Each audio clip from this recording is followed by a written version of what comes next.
हरि हरि बोल।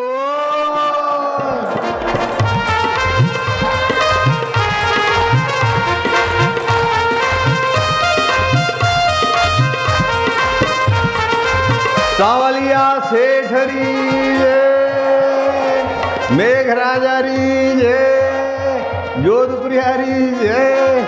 राम राम राम राम राम राम राम राम राम राम राम राम।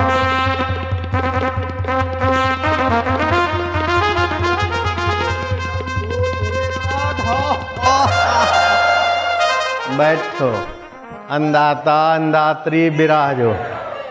आए है ओम नमो भगवते वासुदेवाय। ओम नमो भगवते वासुदेवाय। वासुदेवाय वासुदेवाय प्रीतिदेवाय प्रीतिदेवाय भक्तिदेवाय भक्तिदेवाय मम देवाय मम देवाय प्रभुदेवाय। देवाय। वास्तव में भगवान ही सबका हितैषी और सबके साथ है। भगवान जैसा साथी था नहीं, है नहीं, हो सकता नहीं। दुनिया के कितने साथी मिले छूट गए, लेकिन भगवान एक सेकंड भी आज तक हमारे से नहीं छूटे। भगवान जैसे साथी जिसकी सत्ता से आंखें देख रही, कान सुन रहे हैं, मन सोच रहा है, बुद्धि निर्णय कर रही, और सब बदलता है, फिर भी जो नहीं बदलता। सूरज प्रकाश देता है, चंदा चांदनी देता है,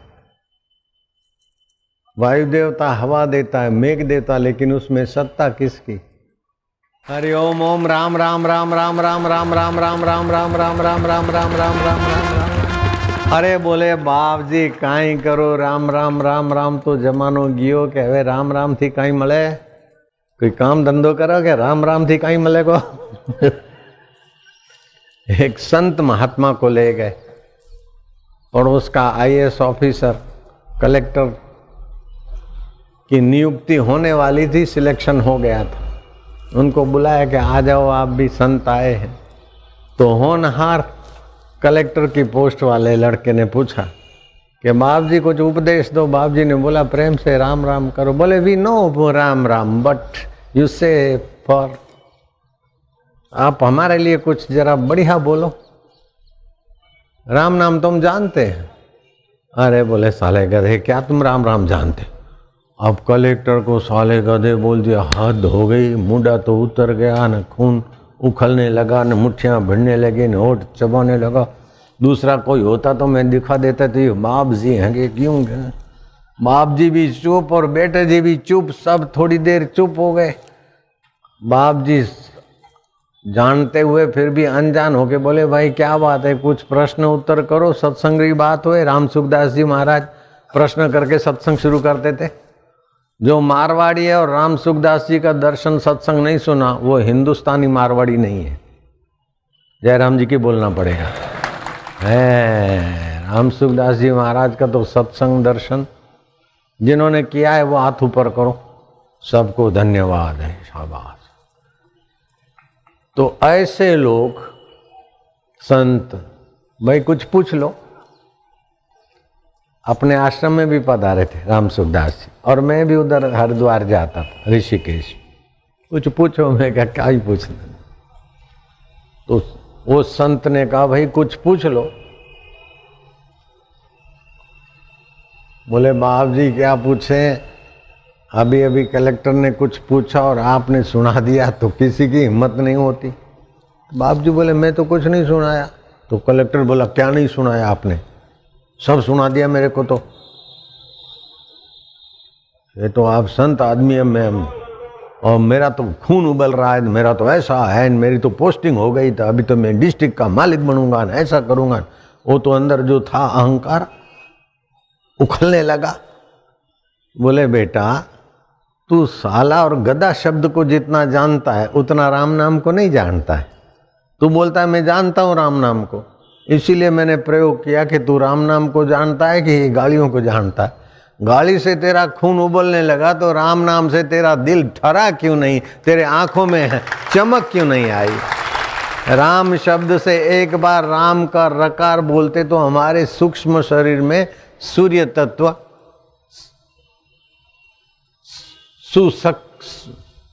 सक्रिय होता है, और राम का मकार बोलते तो चंद्र तत्व। हम जो भी रोजी रोटी जो भी खाते हैं उसमें सूरज और चंद्रा की ही कृपा होती।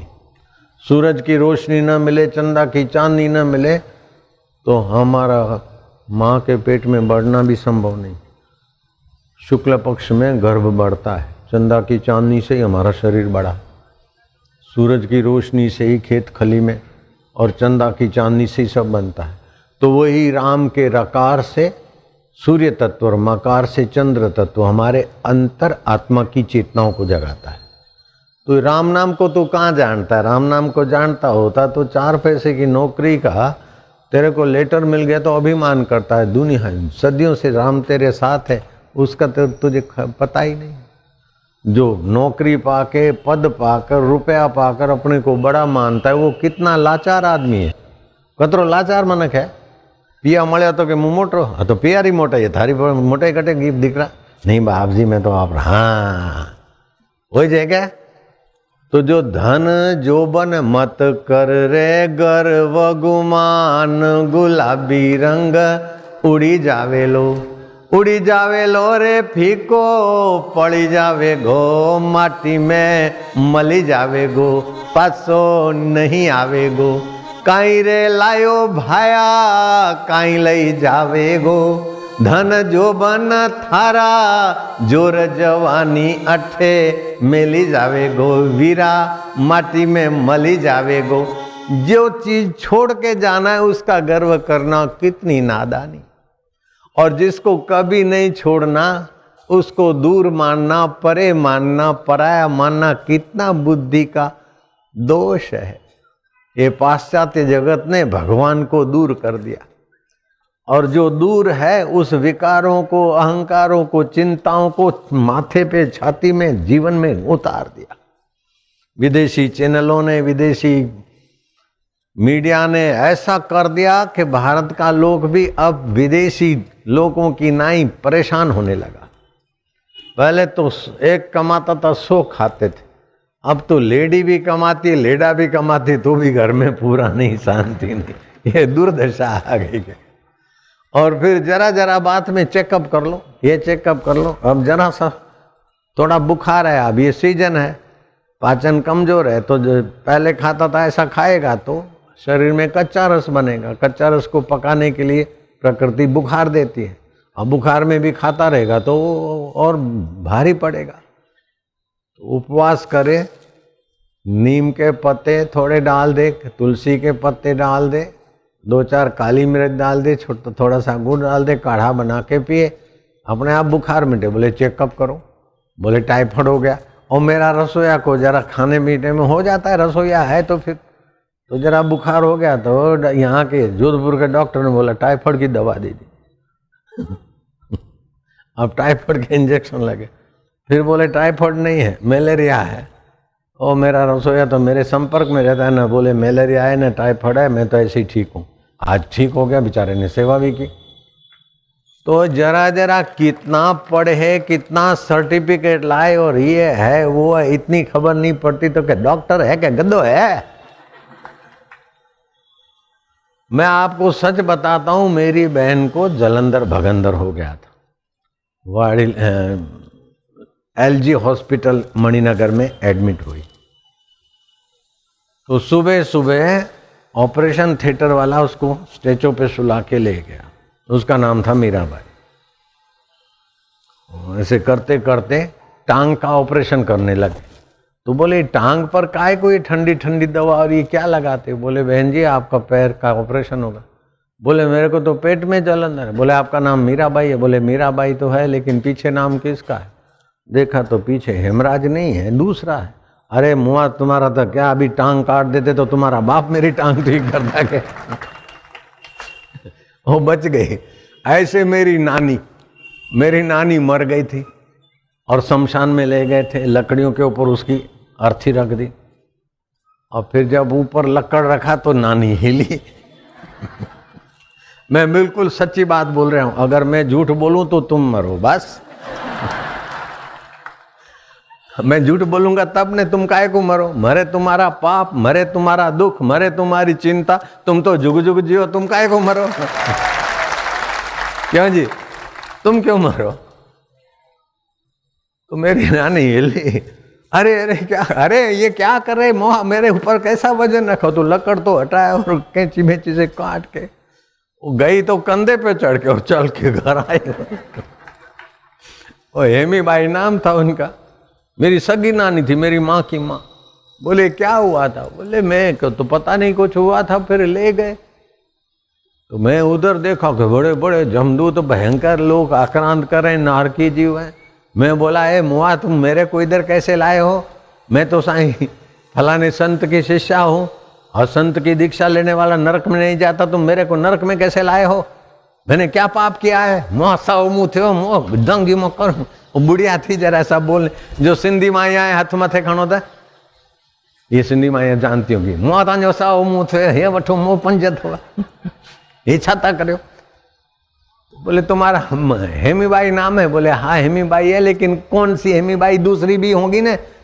वो जांच करा तो हेमीबाई प्रेमचंद नहीं है, हेमीबाई प्रताप सिंह है।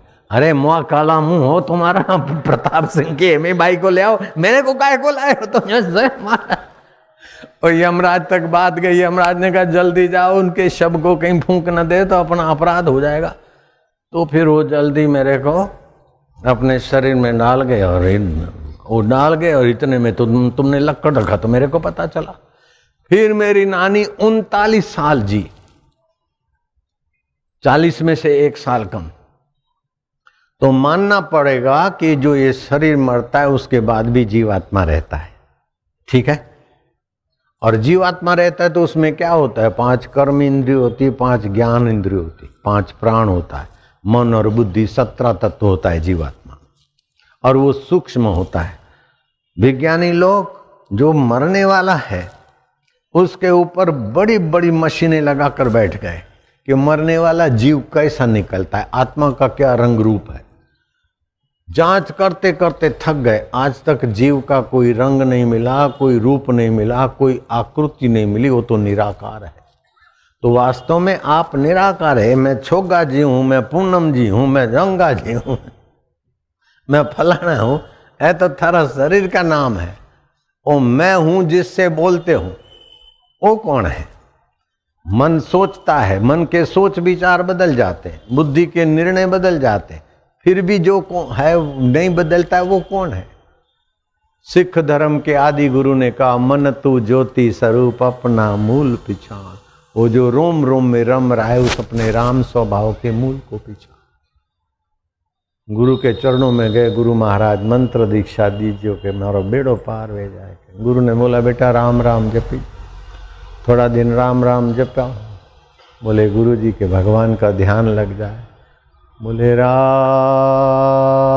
बोलो तो राम,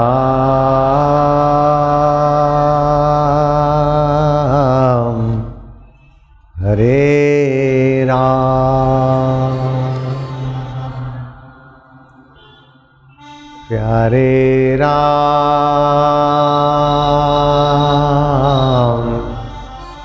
मेरे राम,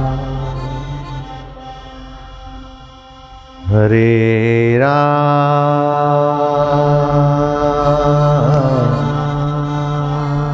मेरे राम,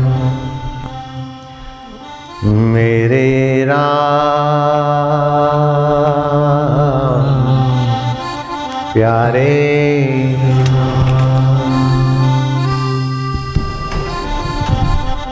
हरि ओम।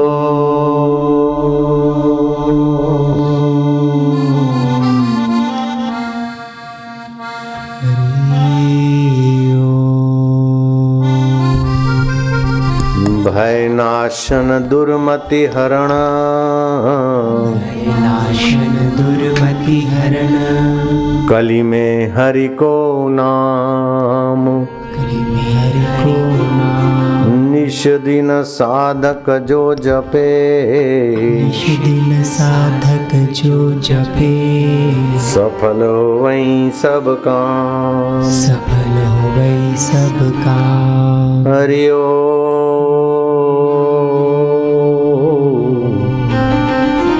हरि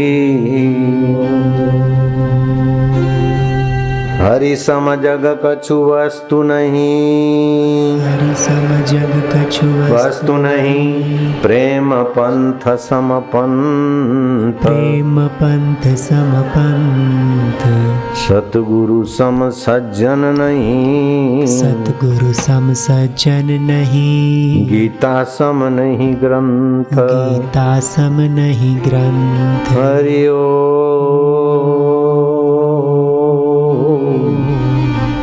हरि ओम। प्रभु जी ओ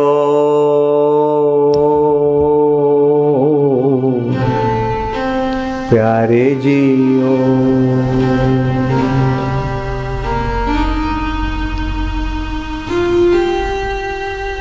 मेरे जी ओ,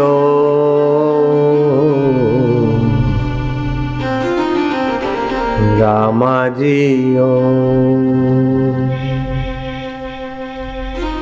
राम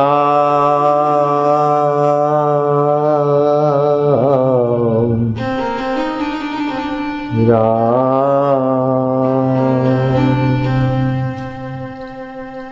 बेटा इस प्रकार एक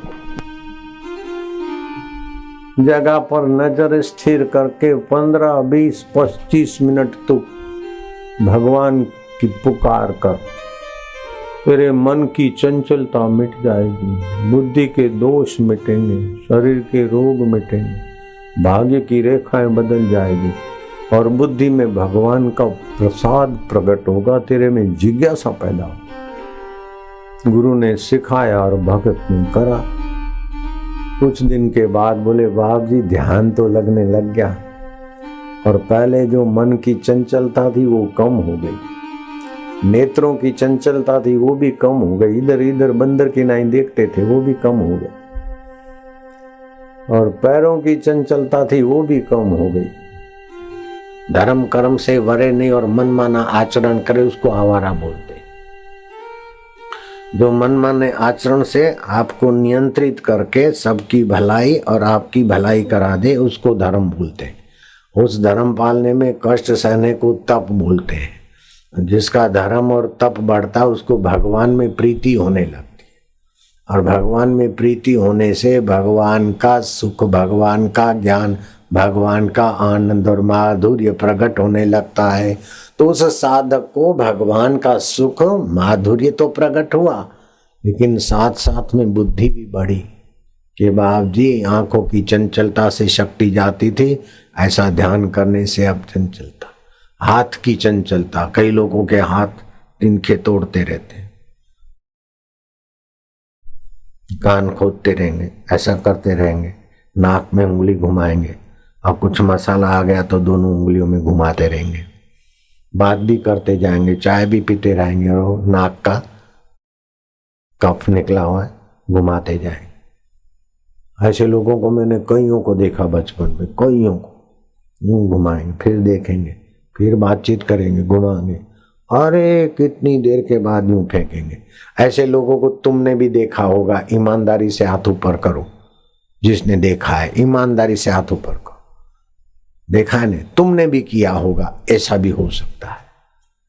इसको बोलते हैं हस्त चांचल्य, बिन जरूरी हाथ गंदे करने, बिन जरूरी हाथ की शक्ति खर्च करना, ऐसे बैठे बैठे पैर हिलाना, ये पाद चांचल्य, ये छोटे मन की निशानी है।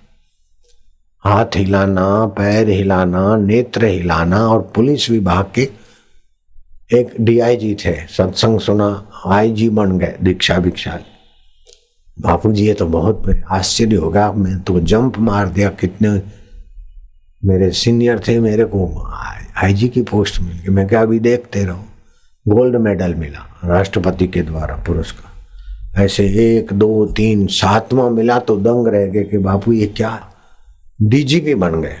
ये पुलिस विभाग के अधिकारी जानते हैं, DGP, director general of police, तो संतों की सेवा से, सत्संग से, भगवान नाम से भाग्य की रेखाएं बदल जाती। अब डीजीपी बने में क्या, अब क्या चाहिए? बोले बाप जी ये सब देख लिया, ये सब धोखा है संसार।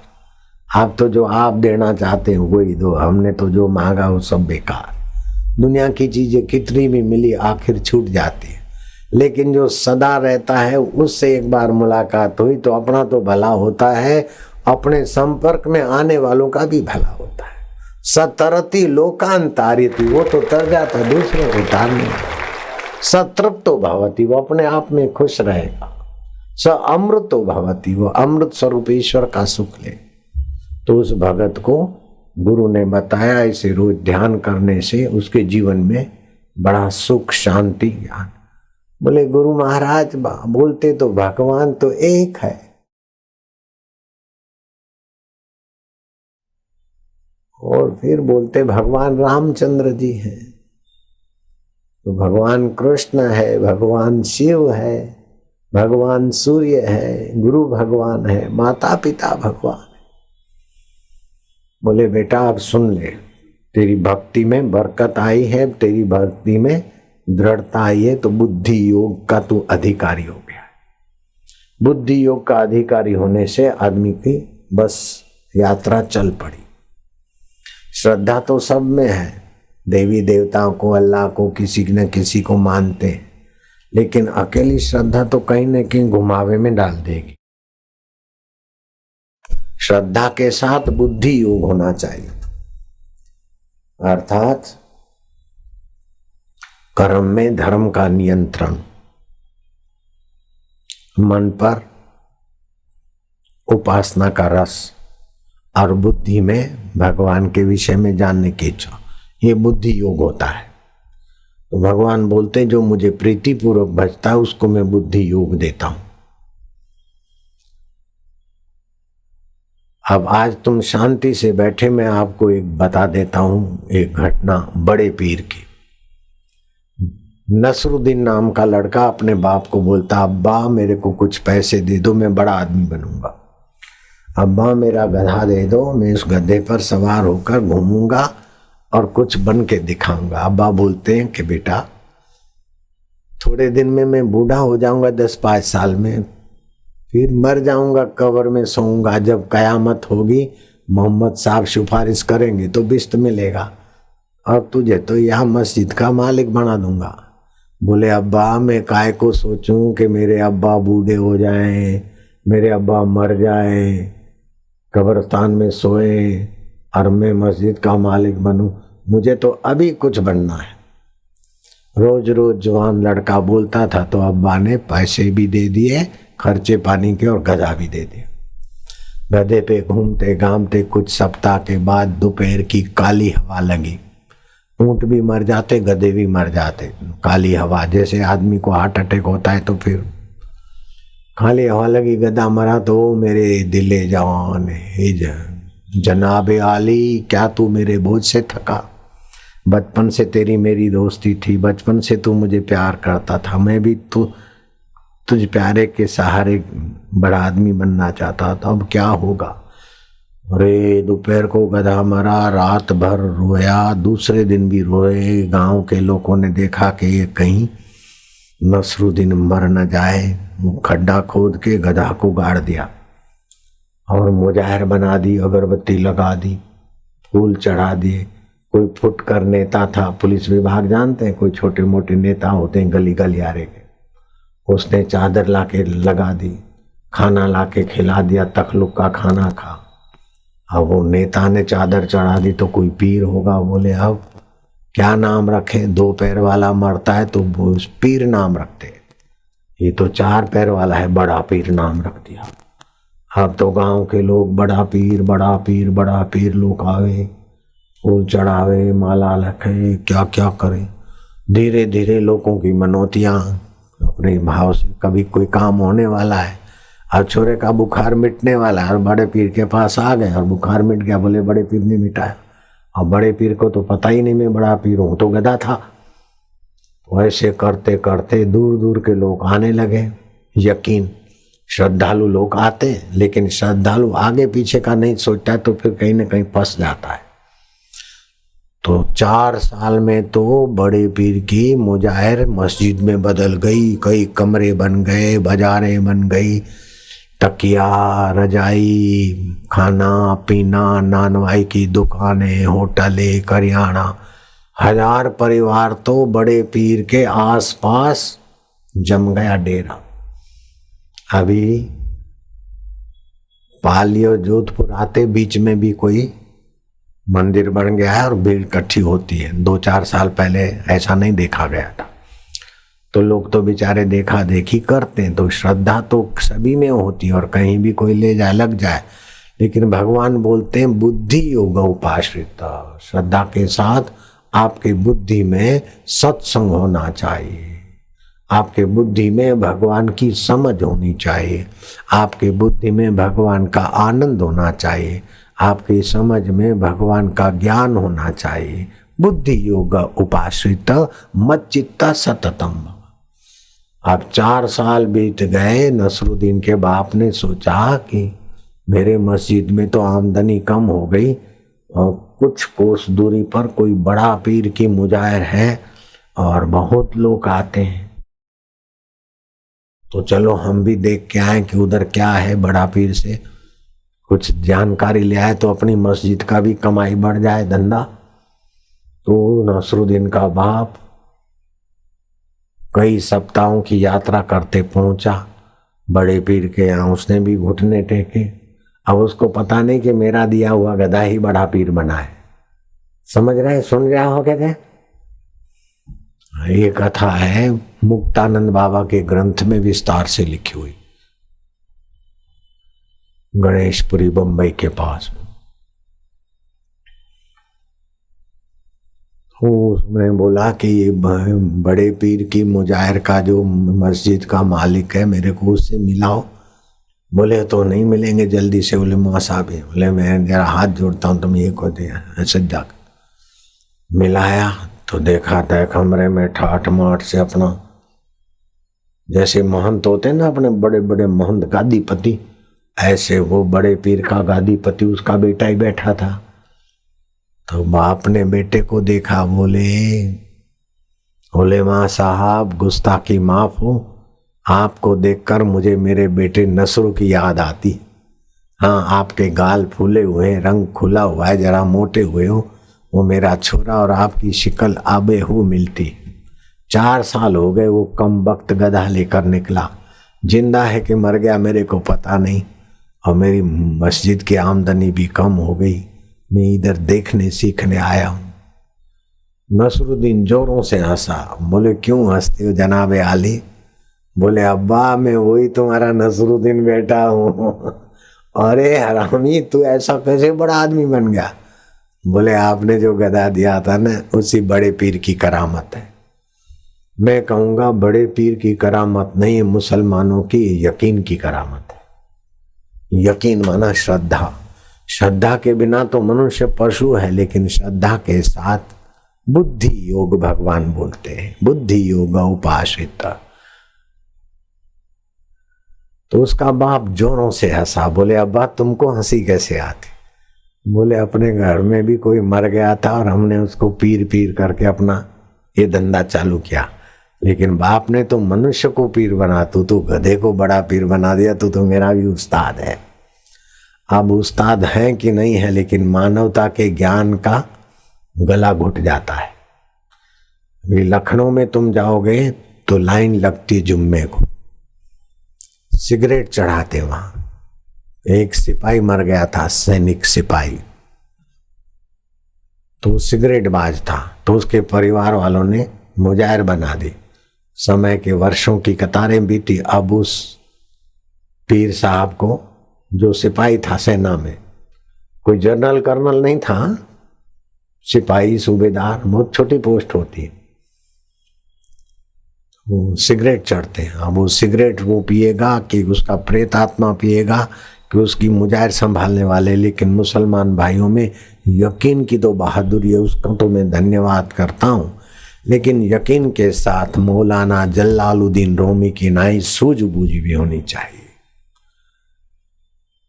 और भी कई ऐसे मुसलमान लोग हो गए जिन्होंने यकीन के साथ अपनी सूझबूझ भी बढ़ाई। अनल हक मंसूर की सूझबूझ कितनी ऊंची थी, रैहाना तैयब की सूझबूझ कैसी ऊंची थी, गीता का ज्ञान उसको पच गया।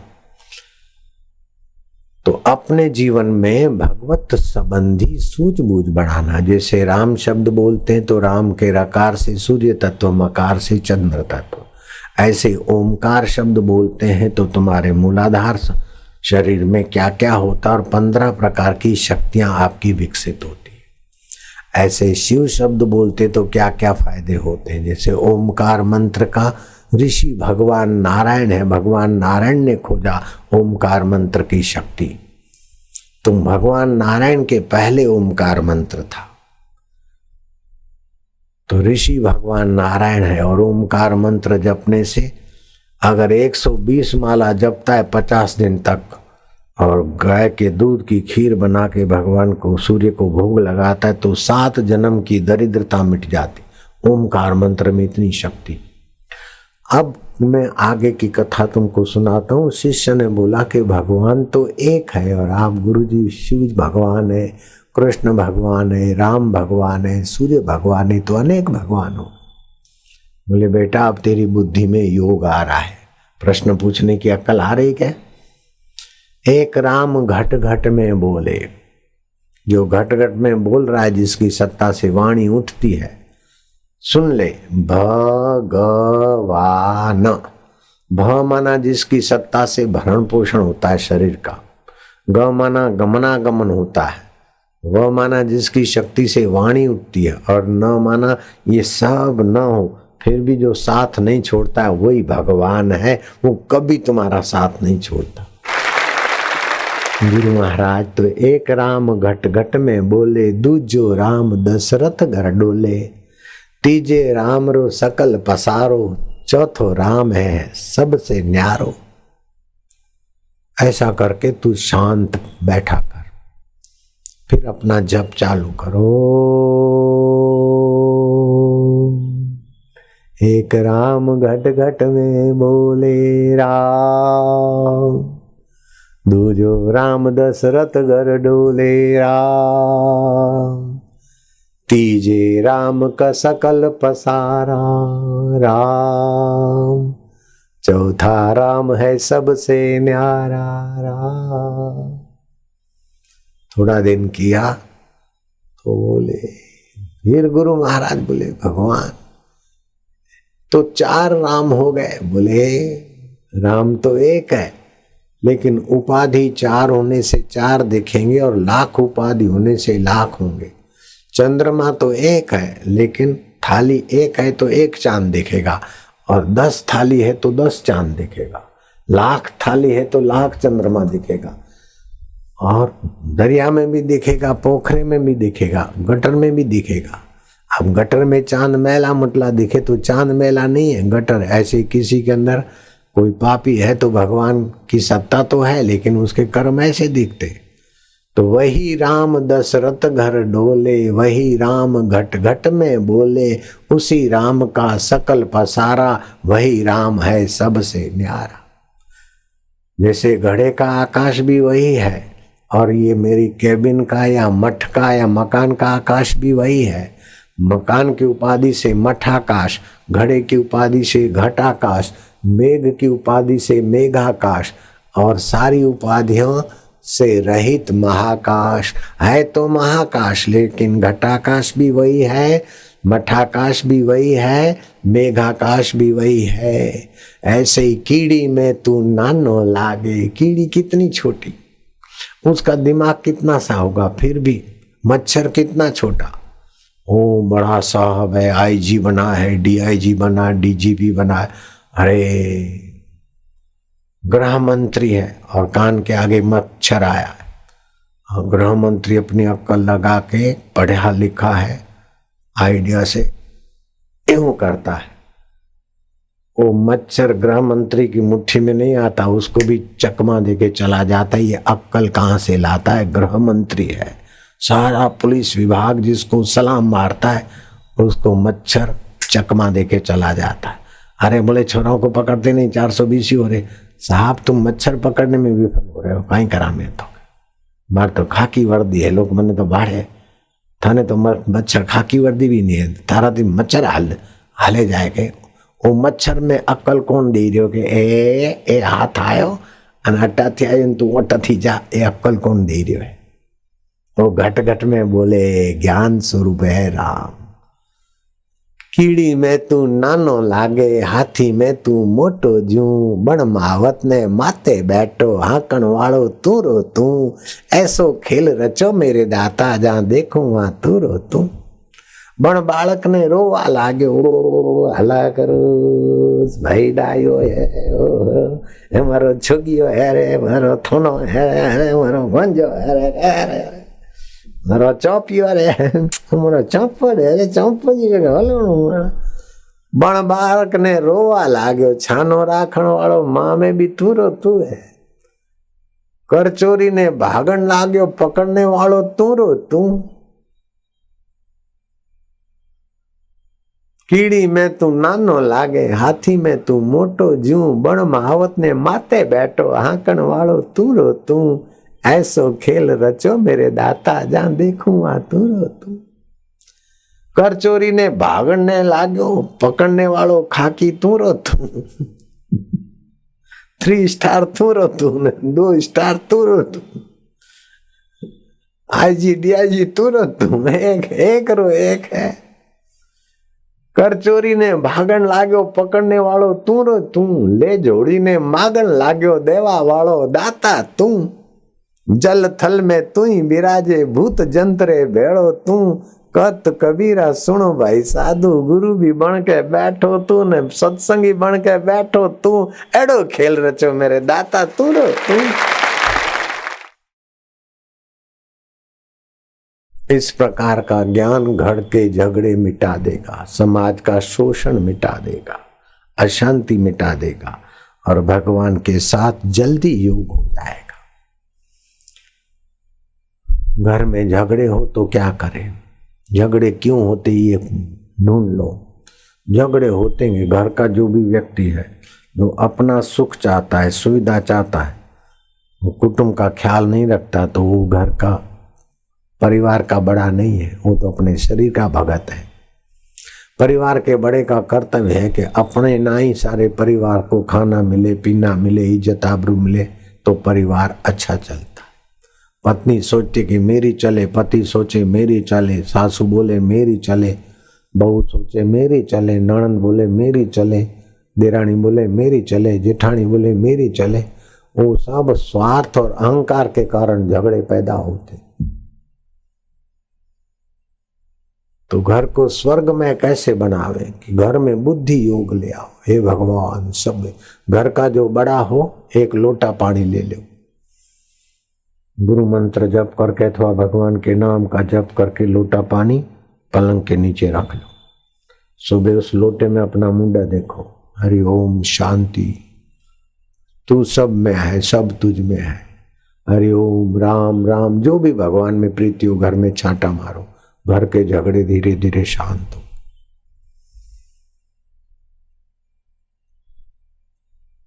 सासू का बहू का झगड़ा हो तो घर वाला बेटे की तो बेचारे की हालत खराब हो।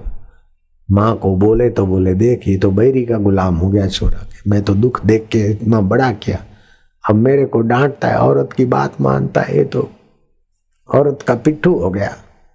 औरत को बोले तो बोले देखो माँ बेटे एक हो गए, मैं पराई जाई, मैं तो दुखी हूँ। तो वो बेचारो दिन भर तो अटे मजूरी करन, राते वो झगड़ो पटाए, वो एक ही करना। तो क्या करना चाहिए? तो पत्नी को बोले कि देखो तू तो सब त्याग करके आई, माँ को छोड़ के आई, बाप को छोड़ के आई, परिवार को छोड़ के आई, अब इस घर की देर सबेर तू मालकन बनेगी। ये माँ तो है मेहमान, 2, 5 साल 10 साल रहेगी, ये नहीं होती तो मेरा जन्म भी नहीं होता। तो इसी के कारण तू घर की मालकन बनेगी। तू अपना बड़ा दिल रख तो तेरी बहुएं भी तेरी सेवा करेगी। आते तू मेरी माँ के दिल को जीतने की कला रख, मेरी माँ को थोड़ा खुश कर देगी ना, तो मेरे को खुश नहीं करेगी तो भी मैं खुश हो जाऊंगा। ऐसा करके पत्नी को समझावे। और माँ को बोले माँ मैं तो तेरा बेटा हूं, वो ऐसा करती वो ऐसा करती, लेकिन तू तो मेरे को देख, तू तो मेरी माँ है ना। ऐसे करके माँ के पग पकड़ लो, सासू बहू की लड़ाई गायब हो जाएगी। बोलो रामचंद्र भगवान की जय। माँ का थोड़ा पक्ष लेना पड़े। ननंद भाभी लड़ती है तो क्या करें? ननंद भाभी लड़ती है, देरानी जेठानी लड़ती है तो क्या करें? पति पत्नी लड़ते हैं तो क्या करें? घर में झगड़े हैं तो झगड़े कैसे मिटे? कथा कीर्तन जा घर नहीं, संत नहीं मेहमान, वा घर जमड़ा डेरा दीना सांझ पड़े शमशान। जहाँ भगवत कथा कीर्तन सत्संग नहीं है, वहां लोगों की बुद्धि स्वार्थ में अहंकार में फंसती है। गाय के गोबर का कंडा ले लो, उसमें घी की 10-15 बूंदे लगा के घर के लोग कमरा बंद करके उसमें प्राणायाम करें, लंबा श्वास लेके 1.25 मिनट रोके और मन में जपे ओम शांति ओम शांति, सब स्वस्थ रहे, सब प्रसन्न रहे, सबका मंगल हो, ऐसा सोचे। और फिर 1-1.25 मिनट रोक के बड़ा भाई छोटा भाई लड़े तो क्या करे, माँ बाप क्या करे? तो बड़े को बोले कि देख बेटा, युधिष्ठिर बड़ा था और छोटों का कैसा ख्याल रखता था, तो युधिष्ठिर जैसा बनने मेरा बेटे, छोटे तो छोटे, तू तो बड़ा है ना, बड़ी दिल रखने। और छोटों को अलग से समझाए कि देखो भरत लक्ष्मण राम की कैसी आज्ञा मानते थे, तू भी तो राम भैया राम जैसे, तू भरत जैसा बन जा, लक्ष्मण जैसा बन जा। अर्जुन कैसा आज्ञा मानता था, तू बड़े भाई का जरा मान रखने बेटा।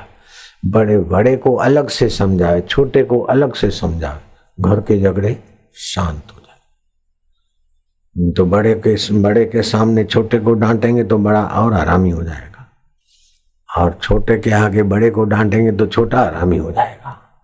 छोटे को अलग से समझा, बड़े को अलग से समझा, और समझाने के पहले खुद अपने मन को समझा के भगवान हे प्रभु, ये मेरा मन जो भी कुछ करे उसे तू प्रेरणा दे, भगवान का चिंतन करके समझो। बेटी और बहू लड़ती है तो क्या करें? बेटी को बोले कि अलग से देख, तेरे भाई की पत्नी है, अब सब कुछ छोड़ के इधर आई, देर सवेर तो उसका घर है, और तू तो पराए घर जाएगी। बेटी अपना स्वभाव क्यों बिगाड़े, जरा बड़ा दिल रख, भाभी है माँ के बराबरी। तुम मेरा आदर नहीं करेगी तो चलेगा, क्योंकि मैं तो तेरी माँ हूं, लेकिन वो तो तेरी बड़ी भाभी है ना, माँ के बराबर है। बेटी कुंडड़ा प्यार कर दो। और बहू को बोलो कि बहू रानी देख, तू तो घर की मालकन है, ये तो बेचारी मेहमान है, अब इसके मन को तू जीत ले, थोड़े दिन में तो जाएगी, 1 साल 2 साल 4 साल की मेहमान है, क्यों कर अपना स्वभाव बिगाड़े, ये तो पराए घर जाएगी, ये तो तेरा घर है। सासू अथवा ससुरा बहू को अलग से प्यार से समझाए और बेटी को अलग, झगड़े शांत हो। अगर ननंद घर में आई है, बाल बच्चे ले आई है और घर में झगड़ा हो गया, भाभी के छोरे और ननंद के छोरे लड़ते झगड़ते, तो काहे करो? भाभी को चाहिए कि ननंद के छोरों को ज्यादा प्यार करे, क्योंकि थोड़े दिन के लिए आई है, मेहमान है। अपने छोरे छोरियों को समझाए कि तो मेहमान है, बड़ा दिल रखो बेटे, अपने मेहमान है।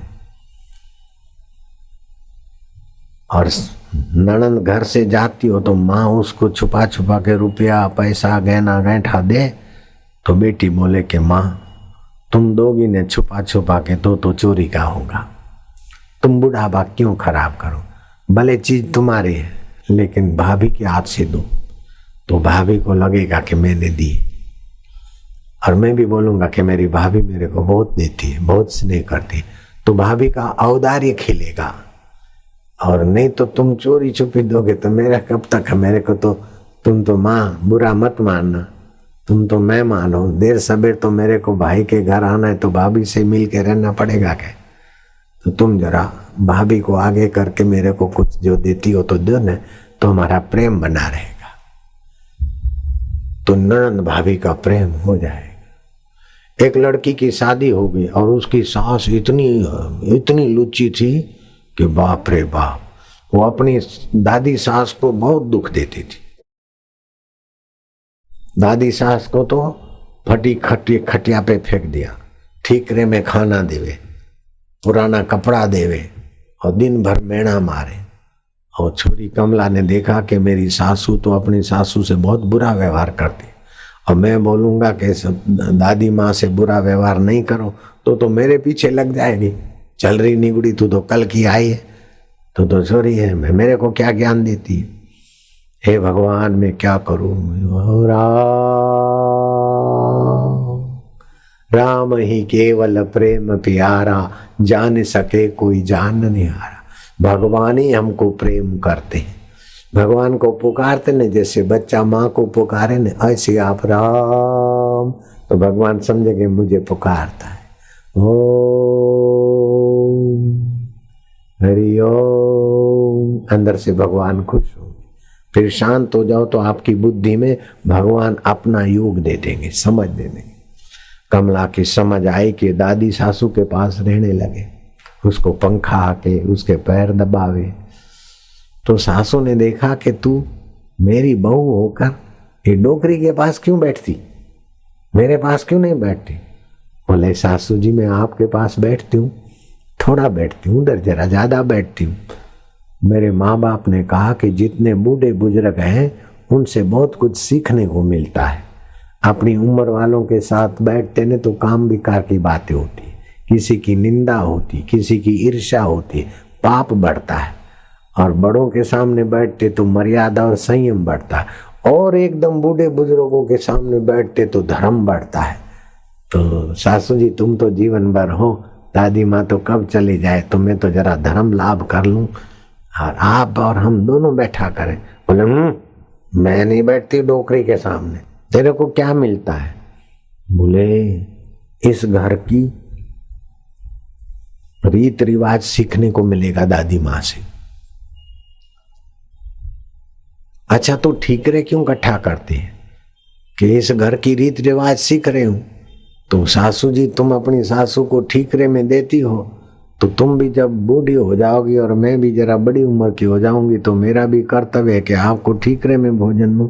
अरे बोले नहीं नहीं, मैं तो थाली कौन मांजे इस डोकरी की, इसलिए ठीकरे में देती। बोले तो थाली तो मैं मांज लूंगी सासू जी, आपके नाम से मैं ही थाली मांज लूँ। बोले अच्छा, थाली तू मांज लेना, थाली में देना, ठीकरे में नहीं देना, नहीं तो मेरे को भी ठीकरे में खाना पड़ेगा। फिर पुराने कपड़े इकट्ठे करने लगी। बोले पुराने कपड़े क्यों इकट्ठे करते? बोले तुम आप सासू जी बुरा मत मानो, मैं ऐसा जानती हूँ कि इस घर में जो बूढ़ी डोकरी हो जाए उसको फटी खाट, फटी चादर, फटे कपड़े, ठीकरे में भोजन, ऐसा कोई रिवाज होगा। बोले नहीं नहीं, ऐसा रिवाज नहीं है, ऐसा रिवाज नहीं, तू तो अच्छा दिया कर। धीरे धीरे दादी माँ को तो अच्छा मिलने लगा, आशीर्वाद आने लगा, और सासू को सत्संग मिलने लगा।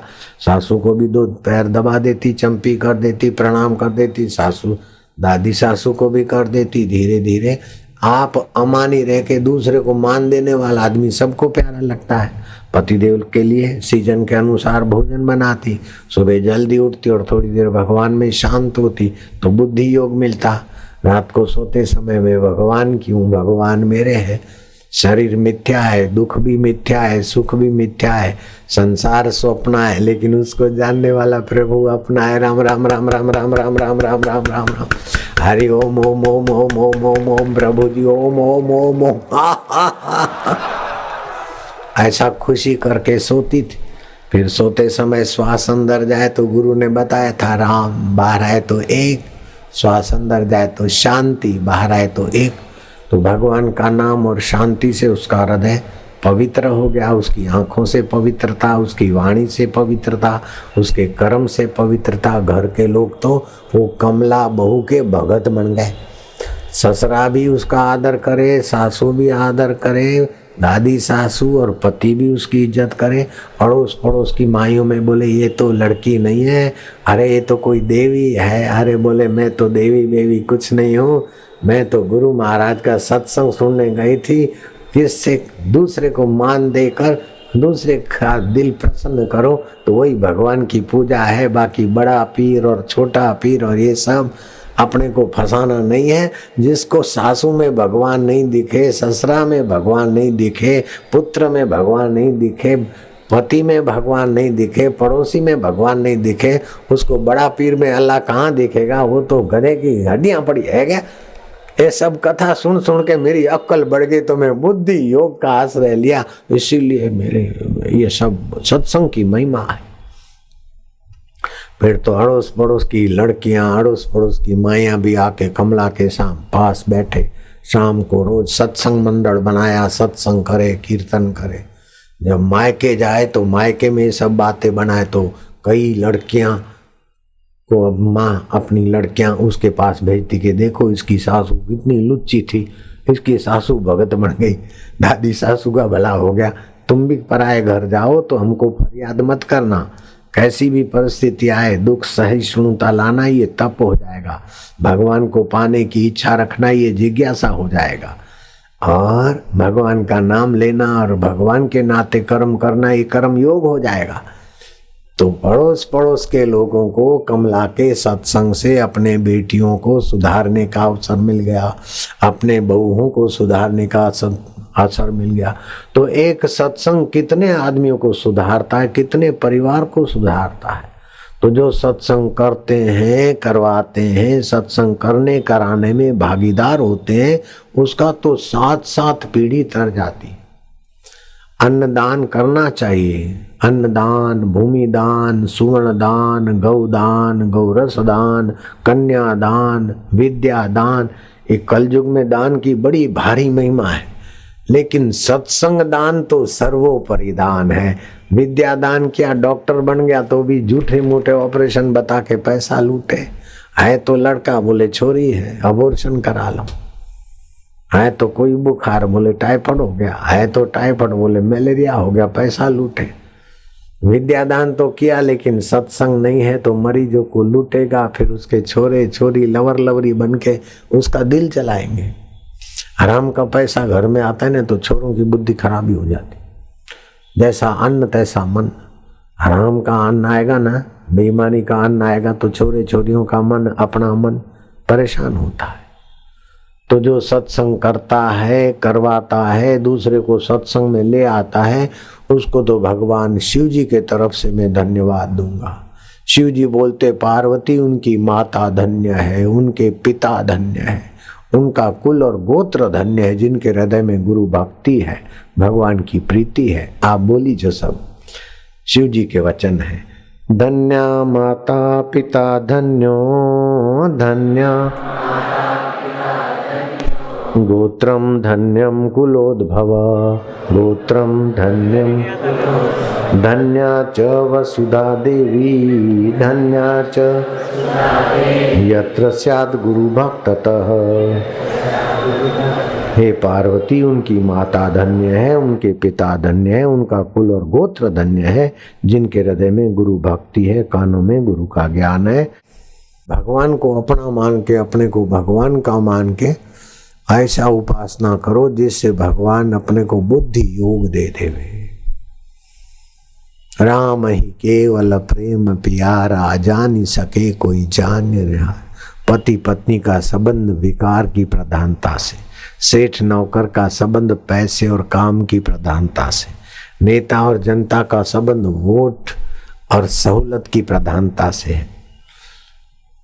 मित्र मित्र का संबंध भी एक दूसरे की सहूलत की प्रधानता, लेकिन आत्मा परमात्मा का संबंध शाश्वत है और मंगल की प्रधानता से है।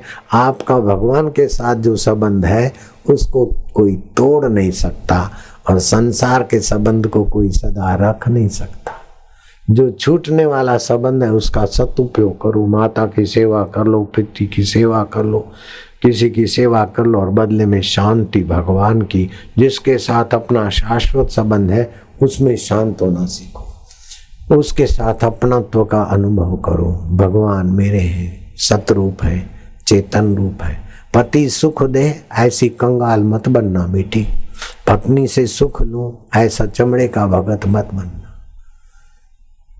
जो बाहर से सुख लेता है वो संसार है। तुम महान बन रहे हो कि तुच्छ बन रहे हो, उसका थर्मामीटर क्या है?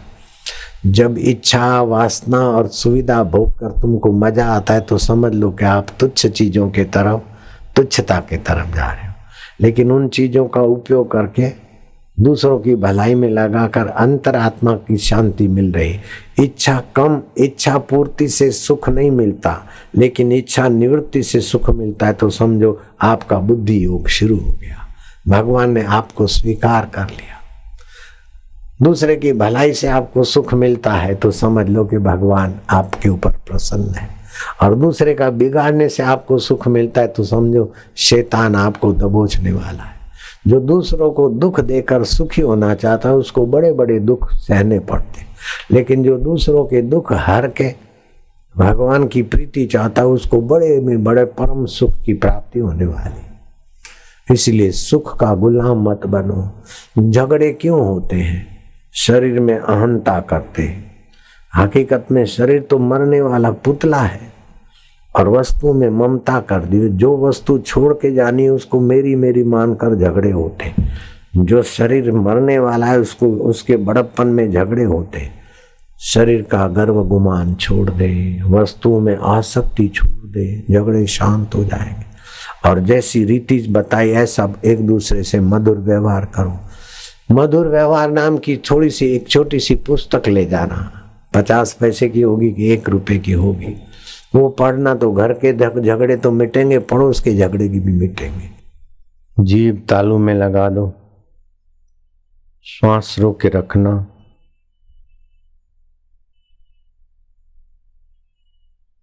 पेट अंदर खींच लो, नाभि से नीचे के हिस्से को संकोचन कर लो।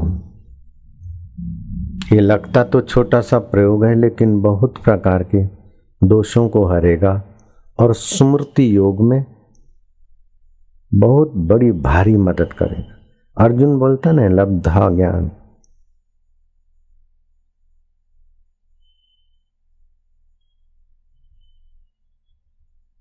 नष्टो मोह स्मृति लब्धवा। अब धीरे धीरे श्वास छोड़ दो। 72 करोड़ 72 लाख 10,201 नाड़ियां हैं, उसमें से 22 नाड़ियां मुख्य है, 10 दाहिनी और 10 बाहीं और 20 एक ब्रह्म नाड़ी, 21 और 22वीं स्मृति नाड़ी। जीभ तालू में लगाकर स्मृति नाड़ी को सजा करो। ज्ञान तो सुनते हो, बहुत जल्दी फायदा होगा। फिर से गहरा श्वास लो, लो लो लो और लो। श्वास रोक दो, पेट को अंदर कर दो, नाभि को अंदर खींचो, नाभि से नीचे के हिस्से को ऊपर खींचो। इससे अंदर की सोई हुई शक्तियां जागेगी। तुम्हारी भक्ति में बुद्धि योग आएगा। श्रद्धा तो बहुत जगह करते हैं, मंदिरों में, मस्जिदों में, चर्चों में श्रद्धालुओं की संख्या बहुत है, लेकिन भगवान श्रद्धालुओं को जो देना चाहते बुद्धि योग, उस बुद्धि योग का खजाना भी तुम्हें प्राप्त हो। 35 सेकंड हो रहे हैं, रोके रखना। इससे रोग भी मिटेंगे, शोक भी मिटेंगे, पाप भी मिटेंगे, ताप भी मिटेंगे और बुद्धि योग में अच्छी गति होगी। रोके रखना। फेफड़ों के बंद छिद्र भी विकसित होंगे। 1 मिनट होने की तैयारी है। 1.25 मिनट अगर रोक सकते हो और रोज ऐसा 7 बार कर सकते हैं तो 7 दिन के अंदर तो आपके स्वभाव में, तन में, मन में परिवर्तन। 1.25 मिनट अंदर रोके, 40 सेकंड बाहर रोके। अब ले लो श्वास।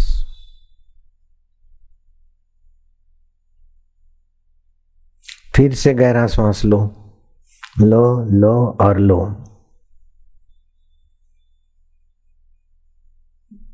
मैं भगवान का हूं। भगवान सतरूप है, चेतन रूप है, आनंद रूप है। ओमकार उनकी स्वाभाविक ध्वनि है। होठ बंद रखेंगे और कंठ में भगवान के नाम का ओमकार का उच्चारण करेंगे। ये विशुद्धाख्या केंद्र साधना है।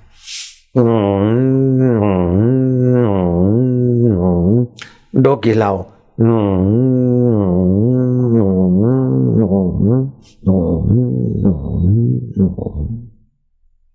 फिर से गहरा सांस लो।